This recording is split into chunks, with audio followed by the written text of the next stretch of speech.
Excellent. All right, guys. Here we are with the original cast of BeanTown Banter and Bullshit here. Lincoln, my boy Tom, welcome back. We couldn't even have you on a better night. It's the Marine Corps birthday. You're a veteran. Veterans Day is tomorrow. The background is phenomenal.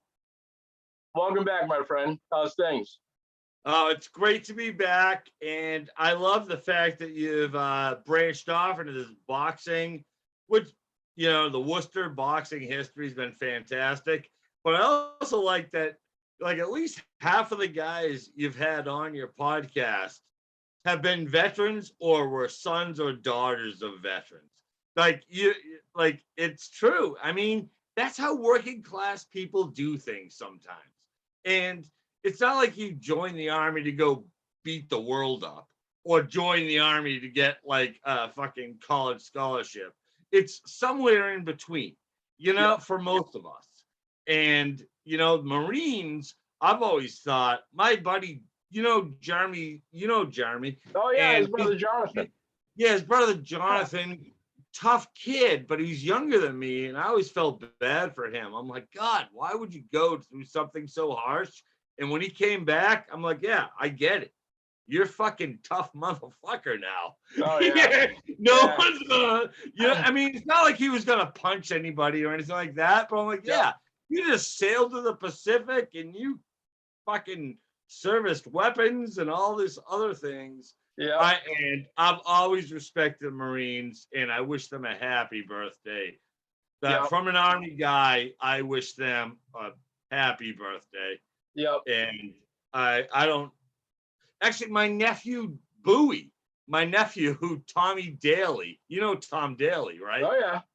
Yeah, he coached my nephew Bowie, who is now he's a former Marine. He's gotten out now, but he was a Marine too. Little kid was playing fucking Babe Ruth at Logan Field in 2005. 5 years later, he's a fucking Marine. Yeah. Fucking China or whatever the fuck they sent him. I have no idea. I don't know. Yep, I know. No, God bless the Marines. Shout out to Andy Sebring, who is a sponsor. Another Marine. So me and Andy have had we've been friends for 20 years now. He great athlete, Worcester State. Pitchy went to St. John's, Marine. So he started a business, a junk removal service, Breezy Junk Removal. It's on my page. I don't accept money for it. I've seen it. Yeah. He asked me what he can pay me. I don't accept money for it. We set up. We're giving money to Andy's Attic, Veterans Inc., Project New Hope, and we want to do an addiction program too. But any job he gets, I think 10 or 15% goes to those three organizations that we have right now. So everybody look at Breezy Junk Removal. It's on my page. He adds up there. Check it out. It's Andy Sebring. I think a good portion of the city knows him anyway, but happy birthday, Marines. Seamus Shanley, another good Marine, South High. A firefighter. I mean, the list goes on, I gotta tell you, Marines, like, you think you're a tough guy when you get through basic training and you're in the Army, and then you meet a Marine and they tell you about their basic training and you're like, fuck you, I would have quit. Seriously, Army is not easy, but Jesus Christ, what these people go through, I'm like, that's way worse than what we did. They're tough bastards. And a lot of women do it. A lot of guys who are small, like guys who aren't built. Like I was small, so I went to the Army. But like a lot of guys who like are scrawny and you think would never be a Marine, you look at them, 6 months later, whatever it is, they'll fucking mess you up. They will fuck you up. Actually, I got to give another shout out. Craig Cortez, another great Marine. He was in like the front lines of Fallujah, I believe. So another shout out to another Marine. Anyone you know, shout him out. Yeah, to Sharon's father, to Sharon Delaney's dad. He was a Marine. He was a veteran. He's a one-man party. So, yep. So shout out to him. I'm trying to think of the other Marines I know. I know mainly Army guys. Throughout the program, if you think of another one, shout it. You know, Jonathan was a good one, man. I know another guy. If you're getting punched by him, you've done something wrong. He's a good dude. You know, exactly. There are fewer fuck ups in the Marines than there are in the Army. I know that for a fact. But in the Army, we had, a fair percent of fuck ups. Like the Marines, they didn't last as long. Like they were gone. Yeah. Go on. I want to tilt my camera just to show this shirt. This is okay. Let me just do it. It says Strasbourg Kaserne, Ida Oberstein, Germany. I just want to say that to some of my friends who still live there. That's where I lived when I was in the Army, and they recently had a big tragedy in the city. So I wore this shirt instead of a tie, instead to show them that. I just wanted to do that.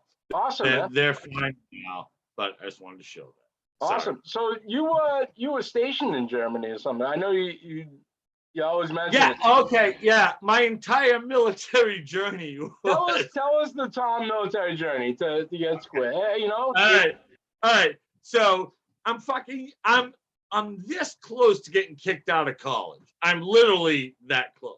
So I'm like, why? I hadn't gone to class in like 2 months, and I'm like, all right, I'm gonna drop out. That'll fix them. Yeah. And then so that was the summer of, I'll say 90. It must have been 90. And then it was August or September, and my cousins who are in the reserves, who would be going to Westfield State, and one of them would be going to UMass, I think, but they were in the reserves, and they were called up. I'm like, whoa, these, cousins that I knew. These are cousins from Worcester. They were cousins I hung out with all the time. Like, they weren't like random. And I'm like, oh, fuck. Well, I'm going to get kicked out of school, or I could just try to enlist in the Army. And I did. And I enlisted the day after that, 1991, must have been January 16th. The day after, all those bombs started hitting on CNN, you could see, and the guy was like, seriously? I'm like, yeah, I don't give a fuck. Go for it. I'm like, I was an idiot. I was 19, right? I think I was 19, 20, maybe. Doherty, where did you go to college? Was it Xavier University? I went to Xavier University in Cincinnati. They were bad. Oh, that's right. Yeah, I did do a semester at Quincy, and then that's when I joined the Army. But it was interesting because they sent me to Fort Sill. They asked me what job I wanted. I qualified for a lot of them. And I'm like, just give me anything combat arms, because I was a stupid fuck. And they put me on this multiple launch rocket system job. And so I went to Fort Sill in Oklahoma, and I learned to launch rockets. I learned how to transport rockets, I learned how to shoot a rifle. And then they shipped me to Germany for 2.5 years, where I had the best fucking time of my life. Really? I'll tell you that. Some of the guys who went through training with me went to Iraq when they had the worst time of their life. It was just pure luck. It was just pure luck. Even though I still know these guys, and they don't hold it against me or anything. But what a joke it is. Yeah, it's just so random. You could have been sent, I could have been sent, anyone could have been sent. And instead, I drink beer and eat schnitzel every night. they fucking, they're watching fucking IEDs and camels everywhere. It was totally a different experience. Yeah. But yeah, so that was it. But my experience in the Army was that they were generally a fair organization. I consider 95% of the soldiers in the military to be very honorable people. There are bad people in it, but I think that there are fair. most of them fucking good people. Yeah, They that's really. fair. So when were you out for good? 1994. Well, I thought I was out in 1994, but when you do a three-year 18-week enlistment, other veterans will know what I'm talking about. So I basically enlisted for 3 years plus the training period. You don't get your discharge certificate until like 4 years later. You're on something called the IRR, Individual Ready Reserve, which means that, hey, if you've served in the Army in the last 5 years and shit happens, we're calling you back and you have no choice. Yeah. 2000, actually, I think it's like 10 years. No, it must be 7, because right after 2000, after 9/11, That was my next question for you. I went right to my recruiter and I asked. That was my next question for you. Is what? I went there immediately, and I asked him, and he said, "No, you're beyond the year limit. I would have had to go through basic and AIT again, and I couldn't do that to my wife. We were still living in an apartment. We're still living in Worcester. You know, it was just it wouldn't have made sense for me to disappear for those. Right. I was working in America. You know, it made no fucking sense. But yeah, so that's why I didn't fully re-enlist. Although somehow they sent me an honorable discharge certificate for my attempt to re-enlist. They're retarded. Yeah. Seriously, I literally have 2 honorable discharges. I've only been in the Army once. Yeah. But it shows up. Yeah, the government system, believe me, I know all about it. There's nothing sharp. I know that. So you like to shoot? Yes. Yes, I do. I don't do it as often as I like to, but I do like to shoot. I know somebody's calling you out. Some of your buddies were calling you out on the range. Have you get out there yet? Yeah. Yeah. Oh, yeah. They ain't calling me out anymore. I hit one at 460 yards. You know how fucking far that is? That sounds like 4.5 football. Imagine 4.5 football fields. Exactly. And I'm hitting a guy. I'm hitting a silhouette the size of you. That's I don't awesome. care if I miss 5 times. Yep. If I hit you on the 6th time, I'm a good shot. That's what I say. I love it's fucking far, man. Yep. Oh yeah. It's a fucking quarter mile. Yep. I don't know. I can't even see in front of me right now these days, man. I'm getting old, so I give you the. My eyesight is bad. That's why I actually do depend on my friends to sort of help me. Like if I miss, they tell me whether I was right or left or high or low. Yeah.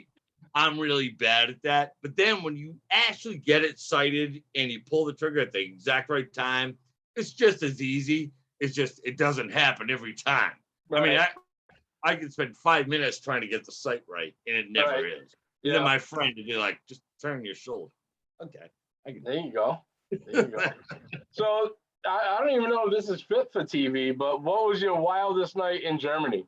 Because everybody, look at the look. Yes, pay attention to the expressions.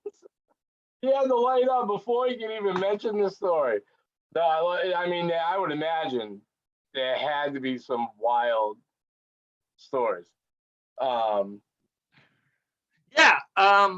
Wild stories like in my civilian life while I was over there in Germany. Either one, like not counting things while I was on duty. I don't know. On duty, obviously, was I think I told you about my truck crash. Let me give a quick rundown of that. This is why I need somebody from my old unit to be here. Yeah. All right. So we take off from the base. We're going out for a month. I'm driving. I'm not even supposed to be driving it, but I have a license because I can, whatever. I can haul rockets. So they say, okay, that's good enough. You can haul fuel. And so I'm hauling this huge fuel tanker and we're going like, a couple 100 miles, whatever, to spend a month. And we get to the top of a hill Is this boring the fuck out of No, you? not at all. All right. So we get to the top of the hill, and I'm in a Hemet. And this is for other veterans. They know what a Hemet is, right? So picture a Hemet fuel tanker. Somebody will fill in the details. 2,500 gallons, maybe. I can't remember how much. Anyway, a fuel tanker with a trailer filled with unleaded behind it. So I get to the top of this hill, and the air brakes are fucked. And I'm like, okay, well, this is fucked. I'm going to put on all my flashing lights. I'm going to fucking pull over to the side of the road. The truck's like, no, Tom, I weigh 100 tons. I'm going to go right down this hill no matter what you do. And I'm like, fuck. So I'm like, literally, I'm slamming the fucking transmission into park. And this is a huge, and we're in a convoy of 100 vehicles, all filled with ammunition. And I'm like, fuck. The chief mechanic actually drives up in his Humvee next to me. He's like, Tom, Fleming, do this, do that. Like, I've done that. And then I turn a corner or I look down a little bit and I see that there's a corner ahead of me and there's like 100 school kids waiting to clap for the Americans who are driving through. They want to watch it because it's cool to see. And I'm like, fuck this. So I go down the curve, and at the last second, I see this house with a sunken driveway. And I'm like, fuck, I'm going for that. So I slammed the truck literally right into the house, making the sunken driveway sort of be like a trap for the truck. And it worked. I jumped out with the fire extinguisher. It was crazy. People were running and screaming. My buddies were like throwing fire extinguishers at me. I'm jumping out and trying to grab fire extinguishers. It was crazy. I ended up getting a fucking medal and a plaque for that. Literally for not killing people. That's the house standards are. Like if you don't kill somebody, you get a plaque. Yep. But I guess I think they thought that I was like risking my life. I was scared for my life. You know what I mean? It wasn't like I was like, I did want to save those. I was never going to hit those kids. That was not going to happen. Yeah. But I was also trying to save my own life too. So I don't consider it like as much as they celebrated. It's a little much. But maybe some other idiot would have just driven through the kids. I don't know who would have. No one would have done that. Yeah. So two birds with one stone. You save yourself and a group of kids, man. Yeah, exactly. What was the other option? Mowing, you don't get points. Oh, God, the other, yeah. Well, that's the problem is the reason I think that it made so much press in Germany is that a few years before something very similar had happened and it had killed a bunch of people. Yeah. So they were like, oh, this is how it doesn't happen. Yeah. But again, why do we use it? All right. I don't want to. Well, actually, there are probably veterans listening to this, so they should know these large trucks do not belong on these tiny European roads. Yeah. Seriously, the roads were built for fucking carriages. It's like downtown Boston on the cobblestones. Don't put fucking 80-ton trucks on it. We can't stop. We can't. Yeah. All right. So what's going on up there? Actually, I don't want to distract too much, but I would like you to talk about Boston College. Oh, it's phenomenal right now. Phenomenal. All right. Start from the beginning. So I know DeMar, but let's go the whole thing. DeMar, I had him on that show. First of all, DeMar, back in 1996, every week he was on the front page of the sports page, Duncan, I swear. Him or Rashad North. He then went to Quincy, won a championship there, but his wife was also T&G All-Star every year. I put her accolades up there today. Amazing. So they got together and they run a camp for the kids. They also have their own kids who have come up through everything, and they help with the camp as well. But now 2 of their kids play on Boston College, the Eagles. Yeah, I saw their stats, man. They're not bad, huh? Older brother Mackay went to Providence and transferred back. I don't know. I don't want to speak out of bounds and say that he did play with his brother, but older brother Mackay redshirted and is there with him now. DeMar Jr. is lighting it up, and they haven't had the chance yet. And think of it, last year they had the COVID nonsense, so they never had a crowd, and they had games canceled, and you just never had a chance to get in the groove. And the coach got fired, so they're coming in with a new coach from the College of Charleston. So, and he took his team to the tournament 2018. So now DeMar's 2 kids are starting for the Boston College Eagles, who just took down Dartmouth this last week. I was going to go, but you know what happened? You need a vaccination card. You need fuck off. Yes. To go. What? Who requires it? BC or Holy Cross or both? No, this it was Chestnut Hill, so BC required. It was BC. Yeah. Huh? Yep. I can't say it's gonna last too much longer. I mean, I don't know. Worcester now has some crazy. They canceled an event today, and there was a spike supposedly in COVID. Who knows? But they came out fire, man. His kids, and if you look at their highlights, everybody look on BC's website for hoops. They got highlights nonstop of him and Mackay together. Have you been a BC fan since your youth, or is it new? Brand new. Dude, I can fucking school you on BC basketball. Don't look at it like that. Now, because I never had a reason to be like a super BC fan. I've always paid attention to BC, maybe for betting purposes at points, but I know a lot of the history. I'm not unmanned.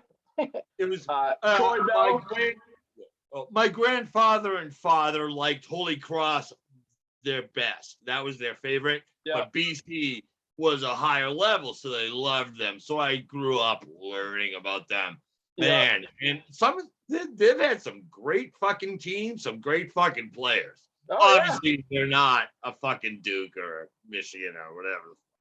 They're right on that cusp. I feel like they've always been right on that cusp, but maybe I wanted them to be on that cusp. But Troy Bell, I remember his years are really good. Oh my God! Do you remember the year we drafted him and then traded him before he actually signed? Yes. God, that broke my heart. I remember being so hopeful they would actually draft him, and they did. And like 3 picks later, he's gone. I'm like, oh fuck. Now, I could have been. I was probably more. Not that I was, but I could have called myself a UMass fan back in the day with Lou Rowe and Marcus Camby. Yeah, when they were good. Yeah, I rooted for them when Lou Rowe and Marcus were there. I did. Obviously, I did. I mean, they're UMass. Yep. Now, BC football, I swear I want to watch their game every single week. I mean, ever. Always. I've always loved to watch them, but I can't really call myself a fan there either, I am a fan of BC football. That is so funny that you called me out today on that, and I appreciate that more than you know. Because you were like, who the fuck are you? What? BC? You didn't even know? What? Dude, I'm like, yeah. That was awesome, and I totally get it, too. I had, phenomenal. Yeah, I mean, they're the closest big school to where I was.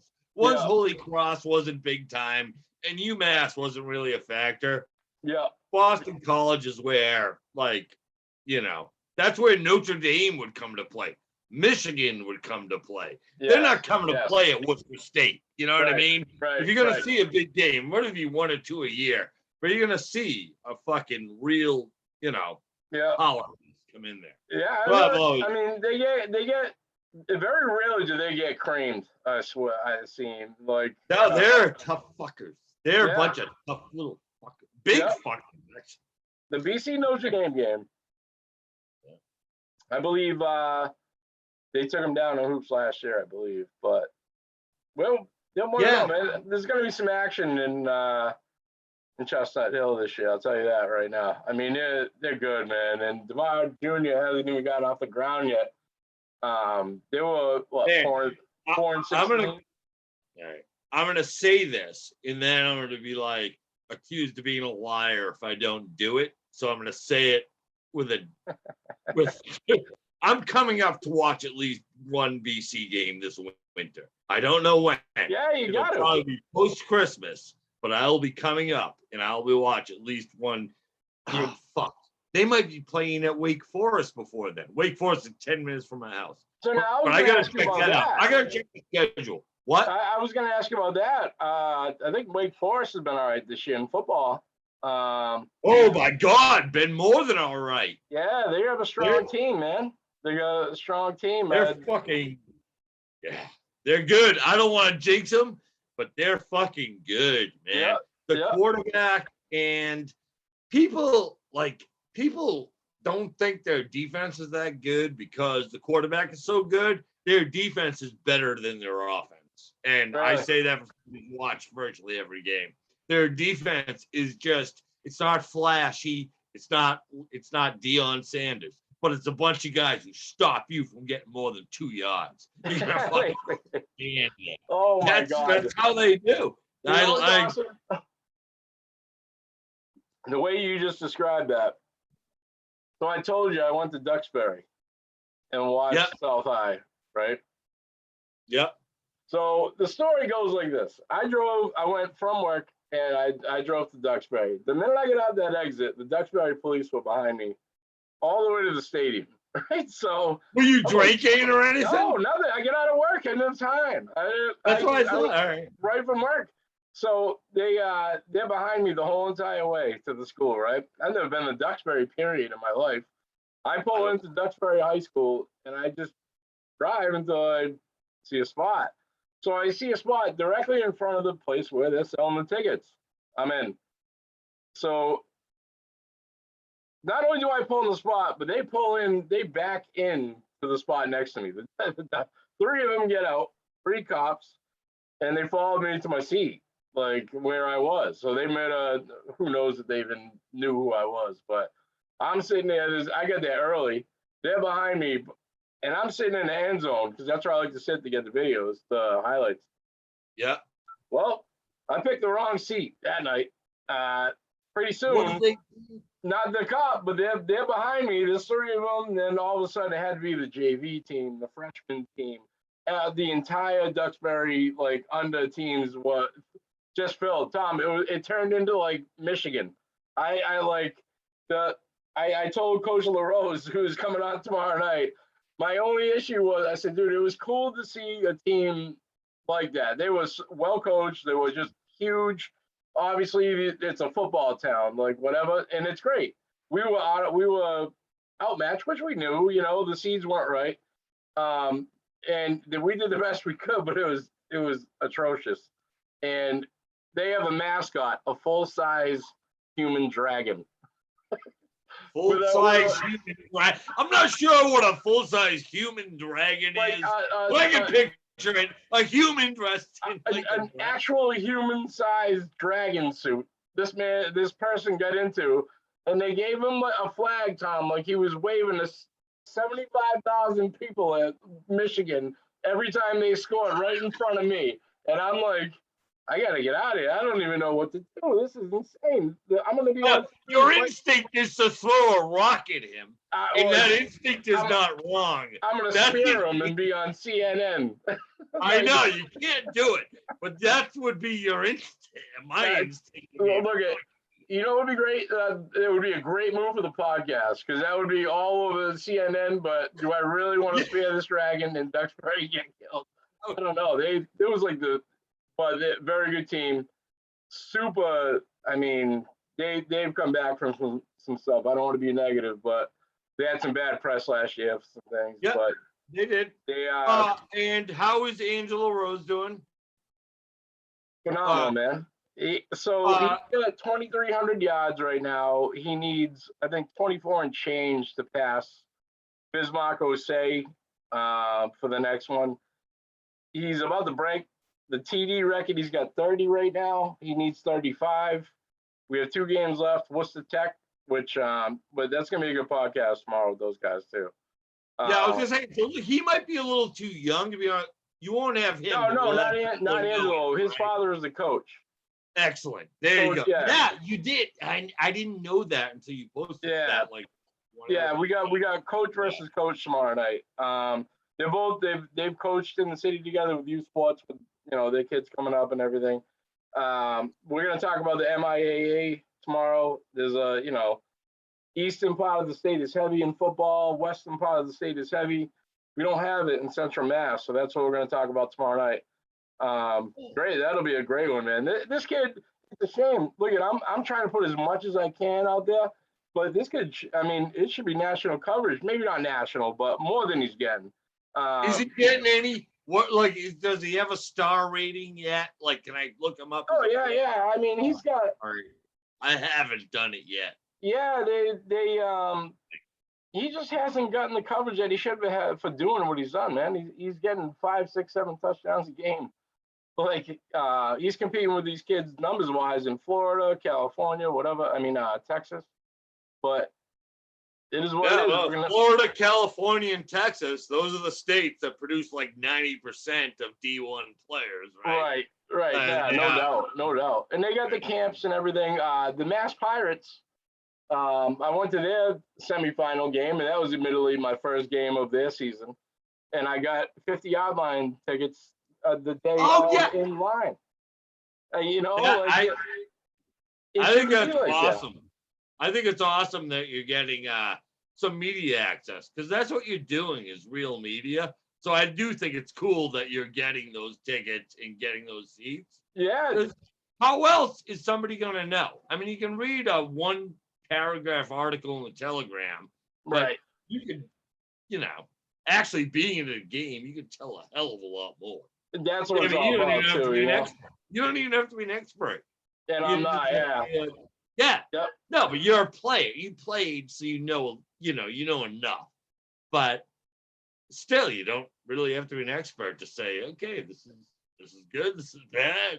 I'll tell you, are you coming up for Christmas for the holidays up here? We're trying to decide. Allison, my wife, just took off for Rome yesterday. Yep. She'll be there until the day before Thanksgiving doing a conference. Yep. She's wicked smart. People like to hear her talk. I don't know why. I'm pretty much done with it. Phenomenal. Just kidding. I love her. But because she had to get double a vaccine. No, we had our vaccine. She had to get double tested and shit. And I'm not driving to Massachusetts. So if I have to fly and they're going to make me do all these other shots, I might not do it. But otherwise, the plan is to be up there in December at some point, around Christmas. Maybe not on Christmas. If you come up here early, the 18th is the boxing event in Webster. It's going to be awesome. The last one was awesome. We have... Who's fighting? It's going to be Wilfredo Pagan and Carlos Marrero, and if you watch that video of the last fight, I know the Pagan guy. I've seen him. You've already. Oh, you played them both.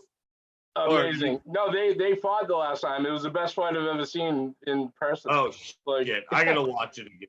Yeah, man. And so this is the rematch of that. We had them on. They're gonna, there's a bunch. Bobby Harris 3 is gonna be there. It's gonna be wild, and Webster Town Hall is a good venue for something like this. They got the balconies and everything. It'll be loud. It'll be exciting. That's for sure. Hey, I'll tell you what. If I can talk my wife, well, actually, sometimes she comes with me, sometimes she doesn't. If I can talk my wife into going up there that week, I'll go. Yeah. Get me a ticket. Find me a seat. I will let you know. I'll pay for it. I got you 100%, man. I have no doubt. Right. I will do that. Not a problem. I would love, I don't love fighting, but I love being close to competition. You know what I mean? Yeah. I don't like to see guys get hurt, Like you know, I just don't like to see it. But I understand boxing is boxing. You know? Right? Yeah. I mean, that's enough for it. And I'll tell you, man, the respect factor in the sport is something like, you know, as soon as that fight's over, that's my favorite video to take. As soon as that fight's over, those dudes hug and know what, you know, what that to me, when that happens, I'm like, okay, it's like they played a basketball game or a baseball or whatever. Yeah, it's all respect, man. It's just, oh God, I just, you know, sometimes it seems so brutal. You know, hey, when is the last time you? Why are you hitting him so hard? He's a nice guy. Why did you hurt him? In the fucking face. Hey, when's the last time you talked to Finnegan?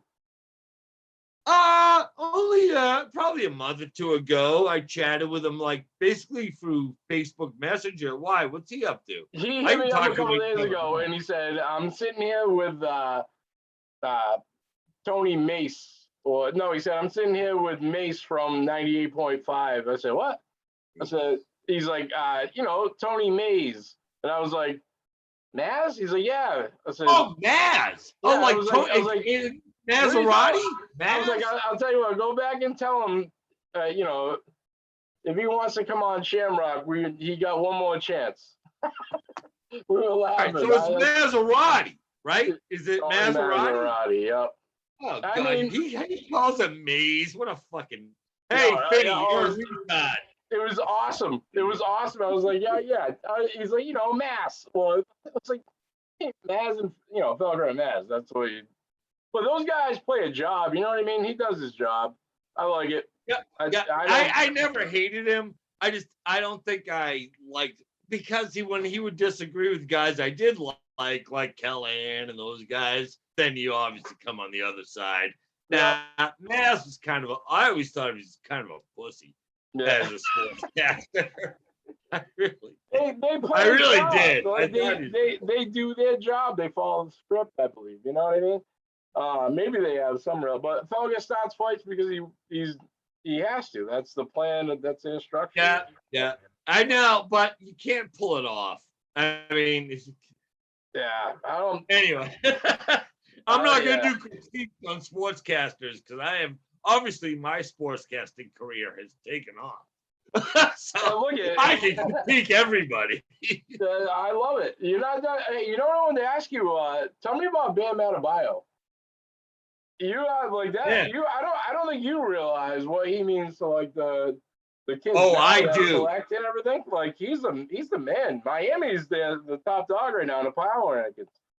All right. Not only is he an exceptional athlete and physical specimen, but he is one of the guys I can say is legitimately a cool guy, a nice guy. At the age of 18, he was a nice guy.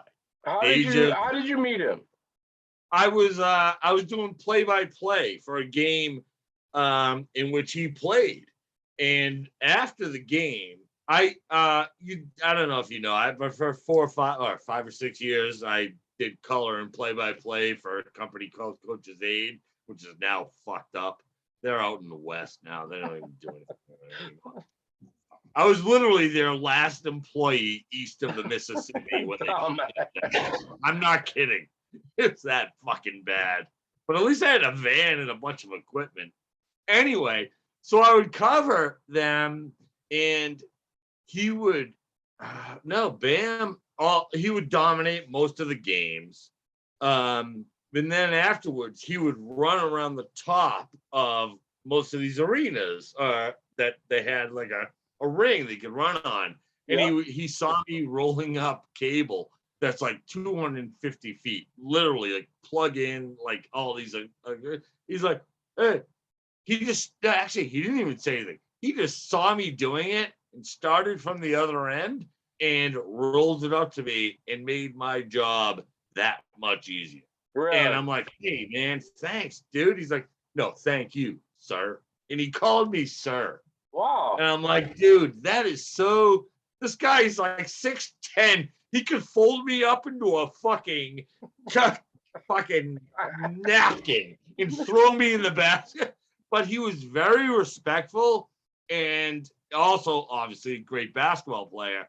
And ever since then, he's been one of my favorite players ever. And I covered him a couple other times. They lost in the championship that I covered, where they played that at Guilford, where World B. Free and ML Carr played. They went to the same college. It was crazy. Yes. I think that I know World B. Free, and I think ML Carr went to the same college, and it was like an hour or two away. And I got there and I watched him, and he lost against Brandon Childress, his kid. You remember Childress from Wake Forest back in the day? And at one time he was scoring 30. Okay. His kid. Randolph. Yes, thank you. Randolph Childress. Yeah, Randolph Childress. All right. His kid beat Bam Adebeyo. And his kid actually sucked at Wake Forest. And seriously, he did. He sucked. It was horrible. But he beat him in high school, and then Bam is now like an NBA All-Star, or at least second team All-Star. He's phenomenal. So, yeah. No, Bam he's the super man. Nice guy. His real name is Edorise. I called him Edorise every time. And I remember my co-host, Sean Killebrew, John Reese, if you guys see this, can't remember which one of you it was, but you know it. I remember you looking at me like I was a retard. But I'm like, oh, it's Edorise Adebeyo. They're like, what the fuck are you talking about? I'm like, well, I can't pronounce names, you idiot. It's written here. He's Nigerian. For God's sake. His name isn't literally Bam. Nobody names Bam. Yeah. But yeah. So that's all my connection with Bam. He wouldn't awesome, know me. It's a great story. Well, Bam. Yeah. You know what I mean? Human times. He was human at that point. You saw he struggled. Yeah, and he was a nice. And it wasn't fake. I gotta tell you, he didn't seem like a privileged guy or anything like that. He seemed like he literally was happy to be there. And that's cool as hell, man. So you have a Chris Paul tie too somehow. I know that. Wake Forest. Yeah, actually, I have more of a Ricky Proehl tie. Oh yeah, so I that's right. Covered some games. He runs a fitness center like an hour away from here, and I covered a bunch of games with Ricky Proehl. He's kind of a dick. I gotta be honest with you. That honestly is what we look for. He's kind of a dick. I gotta tell you, I covered like 8 games in like 2 days. It was one of those ridiculous tournaments where they just churn like through the court. They churn like one game ends, the next game ends. Yeah. And he was being such a dick to the people who didn't know what they were doing. I kind of knew what I was doing, so he wasn't bitching at me. But at one point, I was like, such a fucking. You're so fucking. Why would you yell at some 19-year-old intern, basically? Yeah. He was like Ellen? What's that? He was like Ellen DeGeneres? She's yes, to her. Yes. He's a yes, that's it. Yes, I could have him on a promo a minute later. He'd be like, hello, welcome to the Ricky Proehl Fitness Center, blah, blah, blah, blah, blah. And then 2 seconds later, he's a fucking cunt to some little kid who doesn't even know what they're doing. They're holding a camera or they're doing whatever. Fuck him. Hey, listen up, Ricky Proehl. Fuck you. Yeah, fuck you. He's an enemy of the podcast. I loved him as a player, actually. As a player, I actually liked him. Because remember how fun he was? Yeah. He was like super fast. I mean, I liked him as a player. Yeah. Met him as a person. As far as Chris Paul, I do have the connection of being in the city and knowing people who know him, but I do not know him. Yeah. I do not know Chris Paul. I can't claim. Look at 1 degree, and I know him. We're buddies. So I did I tell you I took Peter McNeely home from the last fight? I told you, Yes, right? you told me that. And that story seemed like it should have been longer. Because I can't imagine. Dude, what you should have done is put your phone on record and just driven the whole way. You know what happened was, I told you, I got him out of there because people started rushing over pictures and everything. And it was a tropical storm on the way home. So I literally white knuckled through this all the way home from Framingham to Andover, right? And we talked, you know what I mean? It was cool as hell, but who the fuck do I think I am? Like, I'm like, you know what I mean? From where I was like a year ago, now I'm driving Pete. Now that, you know, Peter's a great guy. I'm driving Peter McNeely home, the guy who fought Tyson. I had a moment, you know, on the way back, but it was awesome, man. The fights are on. Peter's awesome. Like, he sat with all my friends at the table. Everybody's like, you know, he was just cool as hell, man. Just a regular dude on that night. Yeah. You know? Yeah. It's cool to be in close contact with these people that are famous. I'm trying to phrase this properly, but it's also cool to know that they're cool. You know what I mean? Like, it's cool to be with Peter McNeely anyway, but if he's a cool guy, that doubles it. You know what I mean? Because anybody. Yeah. We had a blast. We had we were laughing our asses off it, man. He's a genuine dude. He doesn't act for anybody, you know. Peter is Peter. But hey, we're gonna try to get him out to Webster too, man, on the 18th. It's December 18th. It's at the Webster Town Hall. The boxing match is there. So if you all right, if I get up there for that week, you got to get me tickets or get me seats or something. I got 10 ringside right now. Actually, I think 3 of them are gone. So we got plenty. Right. And I'm not one of them. Oh, okay. If you're serious, hold on, because I can do that. Yeah, definitely. What day of the week is the 18th? It's a Friday? Yeah, I would say it's a Friday. Actually, I can look right here. It's got to be either a Friday or a Sunday. I mean, Saturday, yeah. I could probably do. Man, that would be so cool if I can get. But right now is the time to get the tickets when I'm a month out. It's a Saturday. You don't have to worry about tickets. If you can make it up there, I got you. It's all set. All right, I might do that. All right, we got promises, but I might. That'll be awesome. Well, we'll talk even further, man. If you're coming up, you know, I can get you your original media with me, so we can get in there and sit on the ring or whatever.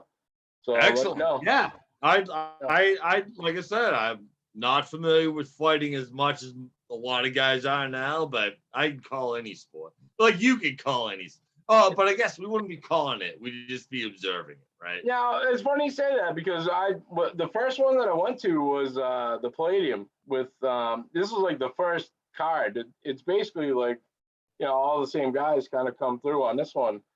I didn't realize they tell you that you can't root for people, and I didn't know what I was doing. I'd never been in that spot. I had my iPad. I had Dave over there with his camera, and I'm sitting there taking my videos. But I was rooting for the guys that I had on the pod already. Wilfredo was actually Joey Edmonds is my first one. He's fighting in Colombia and tonight, I believe. But yeah, you can't root. You can't root from the press table or whatever. I did. And, Bob Traeger, who's the New England, basically he's the guy that tells you if you can have media credentials or not. He was sitting right next to me, and the TNG was on the other side. They stole my hotspot. The guy, he didn't even care though. That was the thing about it. He was sitting there like, I don't want to say he's playing Dungeons and Dragons, but it was something like that. And then we're watching a boxing event, you know. I was pumped, man. I was like, so just being that close, being, you know, live to it. You know, he's sitting next to me writing his blog. He does full court press, I believe I've seen it. I'm pretty sure I've seen it. Yeah. Somebody has shared it. It's awesome. Just being that, you know, interactive. That's what made me really keep going. I was like, man, this is great. This is awesome. I had a great time, you know, and I'm putting stuff out there. It was definitely, there's a lot of good in boxing. All the past the fight too, you know what I mean? It's the way these guys are. It's always for a charity. It seems like that Fight in Life was one of the ones that we did in the last one. The guy started a gym for underprivileged kids out in Framingham, Uppercuts Gym. And that's where that whole. I love that name, Uppercuts Gym. That's basically my brother was named Jim, and he would hit me with a lot of uppercuts. Bam. So that makes sense. He's not that lying either, people. He does have a brother named Jim. That is not a false story. No, I truly. Yep, 100%, man. Well, listen, Tom, it's been awesome tonight. Thank you for coming through. Nice talking to you. Yep, nice talking to you too. If any other veterans, are you doing anything tomorrow? We're gonna try to put something together tomorrow. I wanted to wait till the day of so I didn't have to stress people out. But we'll put something together. If I'm gonna ask Kevin Hope again. He said he would be available. If he is, I'll put it together. You're more than welcome back on. We'll do another one next week too, if you want, whatever. Yeah, cool. But it's been fun, man. Great to have you back. Great stories tonight, man. I always wondered about that, the Bam Adebeyo story too, and all your military background. Happy birthday, Marine Corps. It's good for them. Good for them. Yep. We'll have a good day tomorrow. Take care. I'll talk to you tomorrow. And good job. Take care. Tom, have a good one, my man.